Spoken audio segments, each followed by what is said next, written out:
Hey everyone, it's Patrick from Patrick and Friends Music Company, and today we're going to learn our C major chord. Now, through these beginner guitar lessons and beginner chord videos, we've been learning these chords using some strategies and techniques, and we're going to use some of those same similar strategies and techniques for our C major. But then we're going to break down and learn some very specific techniques you can use to get down your C major chord. First, in this video, we're going to go over the fingering for the chord. Then we're going to go over some common problems or issues that you may face while trying to learn the chord. And then we're going to learn some strumming patterns so you can practice your C major chord. All right, let's zoom in and get right to it. All right, so for our C major chord, we're going to be using 3 fingers, our index, middle, and ring. Our ring finger is going to be on the 3rd fret of our A string. Our middle finger is going to be on the 2nd fret of our D string. And our index finger is going to be on the 1st fret of our B string. Our G string and our high E string are going to be open, but our low E string, we're actually not going to play that. And by that, I mean, that's more of a goal than something that might happen. So our low E string, that E note, is actually part of the chord. It's not going to sound bad or wrong if you hit it while you strum your C major chord. But the chord's just going to sound cleaner if you start on your A string and go to your high E string. Now, I will warn you, you'll probably hit it. I hit this note. Everyone kind of hits their low E string on occasion when they're playing their C major chord, but our goal is just to hit the 5 strings. So don't stress about it. It's okay. Okay, so once you got your fingers down, try playing 5 strings together. All right, the best way to check if your chord is sounding good is to hit each string individually. Ready?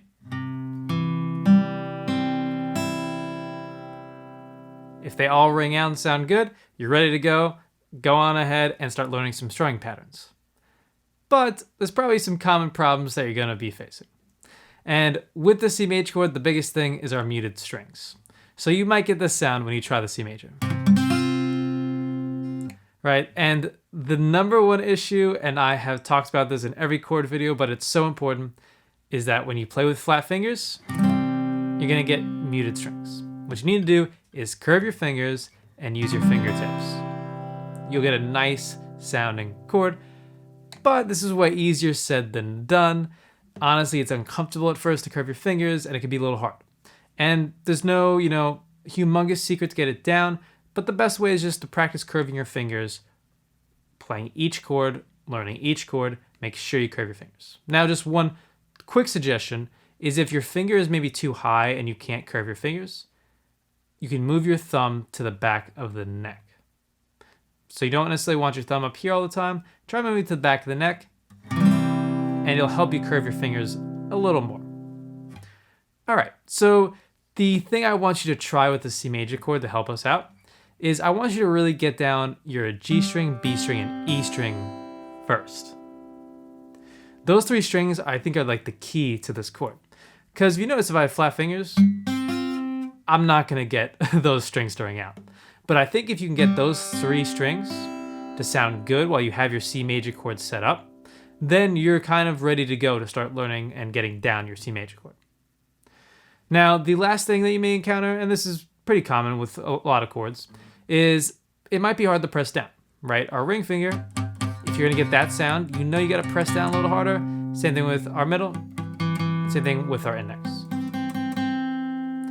And really, in reality, you just got to kind of find the right pressure and the right way to press down these strings. Just check your chord. If you're getting that sound, press down harder.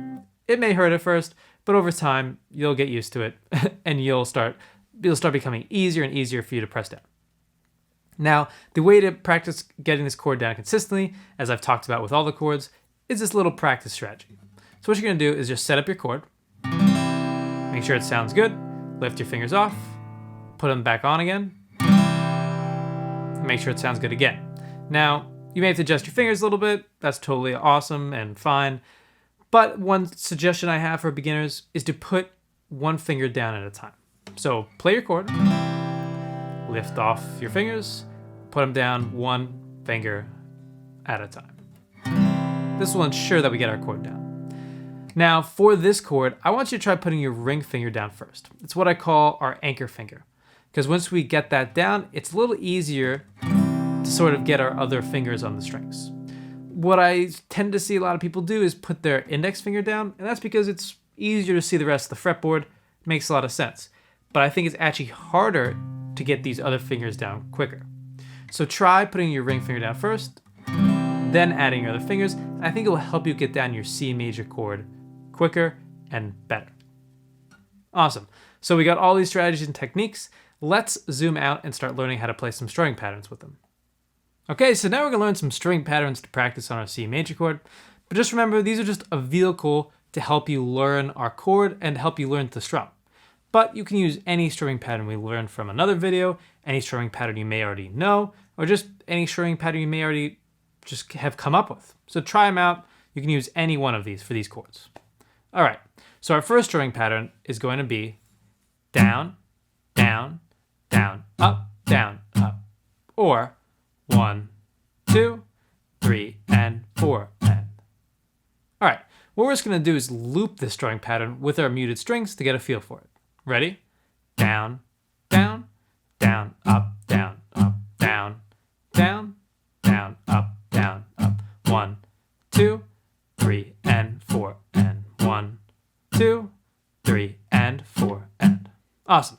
So let's set up our C major chord and try this pattern with our chord. Remember, we're going to use our ring finger on the 3rd fret of our A string, our middle finger on the 2nd fret of our D string, and our index finger on the 1st fret of our B string. Let's try our strumming pattern. Ready? Down, down, down, up, down, up. Or 1, 2, 3, and 4, and. Let's try it again.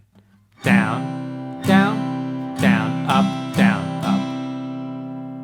Or 1, 2, 3, and 4, and. Awesome. So what we're going to do now is give ourselves a 4-beat count off and just loop this strumming pattern to help ourselves get used to it. Ready? 1, 2, 3, 4.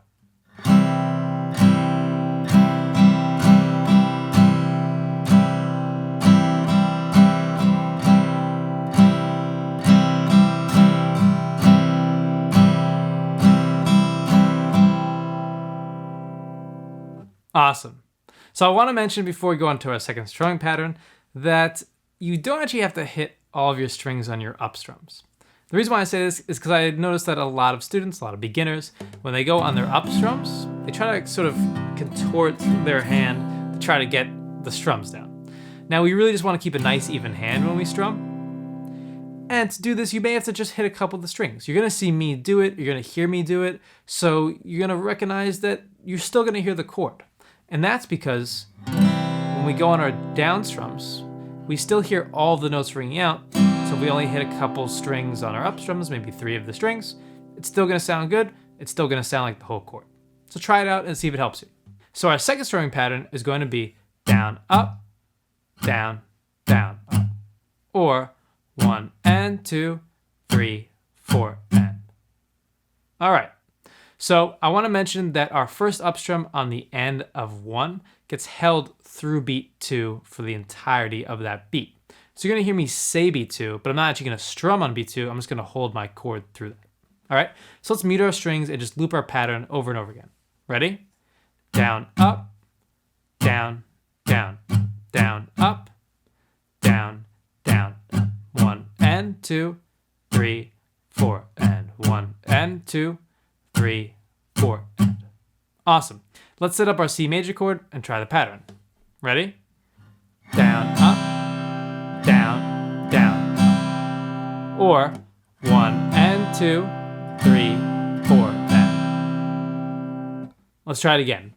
Down, up, down, down, up. Or 1 and 2, 3, 4, and. Awesome. What we're going to do is give ourselves a 4-beat count off and try looping our strumming pattern. Ready? 1, 2, 3, 4.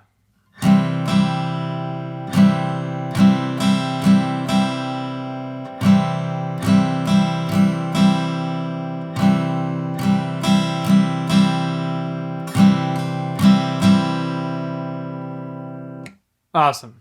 If you really enjoyed this video and our other videos on Patrick and Friends Music Company, make sure you check out our Patreon page for exclusive content not available on YouTube. A link will be provided in the description below. I hope you enjoyed learning our C major chord with us. Remember, through these chord videos, we're getting down these specific techniques and learning strategies, but remember to have fun with this stuff. Guitar is fun, it's supposed to be fun. It can be challenging, but there's ways to have fun while learning your chords. Try making up your own strumming patterns. Try making up your own little songs, your own little way of playing the chords. Just try doing anything so you can have a little fun on top of learning all these strategies, techniques, chords, fingerings, and all that good stuff. All right, I hope to see you in the next video, but in the meantime, happy practicing.